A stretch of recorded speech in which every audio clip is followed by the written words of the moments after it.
நடைபெற்று முடிந்த நாடாளுமன்ற தேர்தலில் திராவிட முன்னேற்ற கழகத்தின் சார்பில் இந்தியா கூட்டணி கட்சியினுடைய ஆதரவோடு போட்டியிட்ட எனக்கு இந்த நீலகிரி நாடாளுமன்ற தொகுதியிலே 2 லட்சம் வாக்கு வித்தியாசத்திலே வெற்றியை தேடி தந்த உங்கள் அனைவருக்கும் நன்றி தெரிவிக்கின்ற விதமாக இன்றைய தினம் உங்களை எல்லாம் சந்திக்கின்ற நல்ல வாய்ப்பினை பெற்றிருக்கின்றேன்.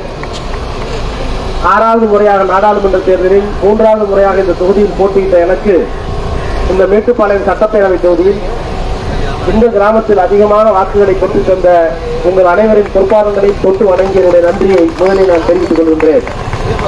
உங்களால் தேர்ந்தெடுக்கப்பட்ட நாடாளுமன்ற உறுப்பினர் என்ற வகையில் இந்த ஊருக்கு இந்த தொகுதிக்கு ஆற்ற வேண்டிய பணிகளை தமிழ்நாட்டுடைய முதலமைச்சர் திராவிட மாடல் ஆட்சி நடத்தி கொண்டிருக்கின்ற மாண்புமிகு முத்துவேல் கருணாநிதி ஸ்டாலினுடைய பொற்கால ஆட்சியில் பல்வேறு திட்டங்களை எப்படி கடந்த காலத்திலே கொண்டு வந்து கொடுத்தோமோ அதை போல இந்த ஆண்டும் கொண்டு வந்து கொடுப்போம். வருகின்ற ஆண்டுகளிலேயும் இந்த ஊருக்கு தேவையான அனைத்து குறைகளையும் நிவர்த்தி செய்வோம் என்கிற உறுதியை இந்த நேரத்தில் வழங்க கடமைப்பட்டிருக்கிறேன். அதே நேரத்தில் ஒரு நாடாளுமன்ற உறுப்பினராக ஜனநாயக கடமை எப்படியெல்லாம் ஆற்றுவோமோ, நாங்கள் ஆட்சிக்கு வந்திருந்தால் என்ன திட்டங்களை கொண்டு வருவோமோ அந்த திட்டங்களிலே சுணக்கம் ஏற்பட்டாலும் கூட இன்றைக்கு ஆட்சி இல்லாத காரணத்தினால், ஆனால் ஏற்கனவே நம்முடைய தலைவர்கள் குறிப்பிட்டு சொன்னதை போல இந்தியாவினுடைய அரசியல் அமைப்பை காப்பாற்ற வேண்டும் என்றால், இந்தியாவினுடைய ஜனநாயகத்தை மதச்சார்பினை காப்பாற்ற வேண்டும் என்றால் திராவிட முன்னேற்ற கழகத்தின் சார்பில் நாங்கள் குரல் கொடுப்போம். 40 எம்பிக்களும் குரல் கொடுப்பார் என்று சொன்னார். அதை இன்றைக்கு உங்களுடைய நாடாளுமன்ற உறுப்பினர் இந்த நாடாளுமன்ற கூட்டத்திலே நான் பேசிய பேச்சை நீங்கள் எல்லோரும் பார்த்திருப்பீர்கள்.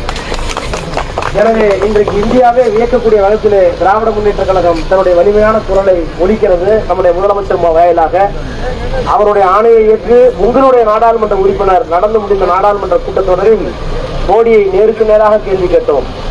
எனவே தமிழ்நாட்டுக்கு வர வேண்டிய திட்டங்கள் எல்லாம் வருவதற்கும், தமிழ்நாட்டுடைய முதலமைச்சர் ஆற்ற வேண்டிய பணிகளை எல்லாம் நம்முடைய தொகுதியிலே ஆற்றுவதற்கும் நான் உங்களுடைய உற்ற துணையாக, உங்களுடைய தூதுவனாக, உங்களுடைய வேலைக்காரனாக, நம்பிக்கைக்குள்ள நாடாளுமன்ற உறுப்பினராக இருப்பேன் என்கின்ற உறுதியை வழங்கி வாக்களித்த உங்கள் அனைவரையும் மீண்டும் வணங்கி நன்றி பாராட்டி, நம்முடைய கூட்டணி கட்சியுடைய நிர்வாகிகள் அத்தனை பேருக்கும் நன்றியை பாராட்டி உங்களிடமிருந்து விடைபெறுகிறேன். நன்றி நன்றி.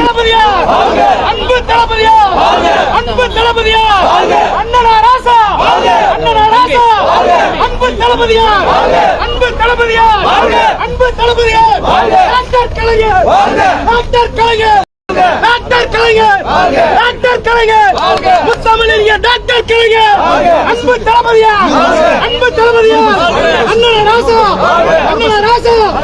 இப்ப கூட சத்தி இது கிட்ட இருக்கு. அங்க தள்ளிக்கோ காக்கா, அக்கா முன்னாடி வாங்க. கொஞ்சம் பின்னாடி கொஞ்சம்